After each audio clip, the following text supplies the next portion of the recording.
সূর্যি মামা অল্প কিছুক্ষণের মধ্যে আমাদের মাঝখান থেকে হারিয়ে যাবে। বেশি সময় নেই, অল্প কিছুক্ষণের মধ্যে।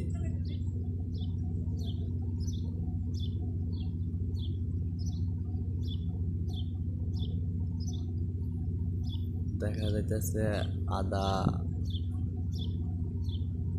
ডুবে গেছে আর আদা বেশি আছে। অল্প কিছুক্ষণের মধ্যে পুরাটাই ডুবে যাবে। আর আমি আছি বর্তমানে জিজান, কাজ করতেছি আব্দুল আজিজ নিউ এয়ারপোর্ট। এখানে নতুন এয়ারপোর্ট হইতেছে, কাজ 85% কমপ্লিট, 15% বাকি আছে। আর 30-এর ভিতরে কমপ্লিট হয়ে যাবে ইনশাল্লাহ, আশা করি।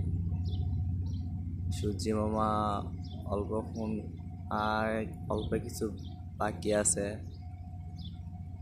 এ চলে যাচ্ছে আমাদের খান থেকে বিদায় নিচ্ছে। এই তো অল্প কিছু বাকি আছে, ডুবে গেছে সূর্যি মামার শেষ, হারিয়ে গেছে।